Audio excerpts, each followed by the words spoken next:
Hey everybody, Adam here with Hometown Acres. Welcome back. So we just finished up repairing our pond dam that was leaking, and we still have the excavator and the bulldozer here.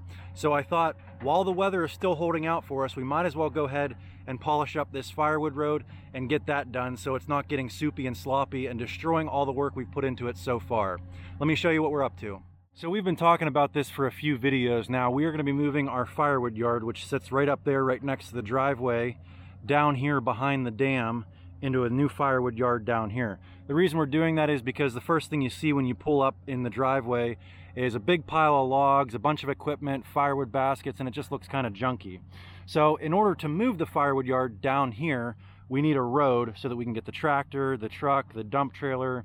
If we start getting into buying triaxle loads of logs, we need a way to be able to get heavy equipment back here. So like I said, while the bulldozer is here, I'm going to have them come in, scrape off all of our topsoil. They actually have a dump truck here that they can go pick up loads of oversized rock that we can put down as a base. Honestly, the ground that we have here, once we get down through the topsoil, we've got good clay, we've got lots of shale that'll provide us, an initial base, but then we're going to go ahead and buy some oversized rock to add to it as well. Now, I was originally thinking that I wanted this road to kind of wind up around the pond dam and then go up that way, but in the wintertime, if it's slippery or anything like that, the best course of action is always just to have a straight road, because if you need to get a running start, you can build up speed and just head straight to the driveway there, hang a left, and then go down the driveway. So I'm going to have him come in, cut out this topsoil here with the bulldozer, and then we'll start adding our rock to it, building a crown, making sure we've got proper drainage, all that good stuff.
All right, guys, so here is the finished product. We had to change strategies a couple different times just because the material kept changing on us. So the original plan was we were just going to scrape down about 3 inches, get the topsoil off, get down to our clay and shale base, and then just go ahead and top it off with bank gravel. And then once we started getting this bank gravel in, it was a little bit thinner than what they were looking for. They wanted something a little bonier with a little bit more rock in it. And this was a lot of clay, dirt, sand, and not as much rock as what they were hoping for. So we needed a more suitable base material that would keep stone from going down in. So we got 2 loads of this bank gravel, and then we decided to switch it up, and that's when we started bringing in 4 triaxle loads of that shale material. Now that shale is really large rock, but with the tracks of the bulldozer, you're able to run over top of it and break it down, and it actually turns it into, you know, almost like a 2B, or, you know, you got some bigger chunks in there, but it breaks it down to a nice suitable material for a road base. So once we got that shale base layer down, we went ahead and took that 20,000 pound vibratory smooth drum roller, rolled it all in, gave us a nice base. However, that shale, it doesn't give you a smooth finish. So that's when we started bringing the bank gravel back in and top dressing it. And now this driveway, or this, you know, Firewood road, is smooth as a baby's bottom. That's one thing, when you're carrying those big heavy IBC totes on the front end of the pallet forks of the tractor and you start hitting bumps, it gets really uncomfortable really fast. So the more that I can stay on a smooth, hard, compacted surface, the better, and I could not be happier with how this turned out. Let's go ahead and take a walk down here and show you where we stopped and why we stopped where we did.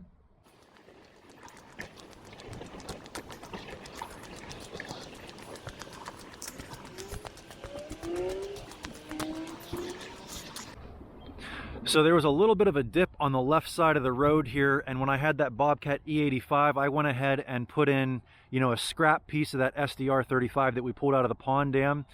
Now that we've gotten this road in here, we realize that you need longer than a 14-foot piece of pipe to put underneath a road. So this is where we stopped, because at some point we are going to come back in here and probably get a 20-foot stick of culvert pipe to put in here so we can widen this road out. If I back up a little bit here, you can see this road is much wider, and then right when we get to that pipe, it forces that road to shrink down in size. So we decided to stop here until we could come back in here and get a proper culvert pipe in underneath this road.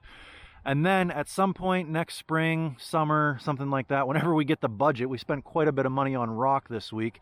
I would like to come down here and stone this entire Firewood yard. That'll just keep me out of the mud. If you look over here, I tried coming up here a few times before the road was done, and you just end up fighting it, and you make more of a mess trying to do anything.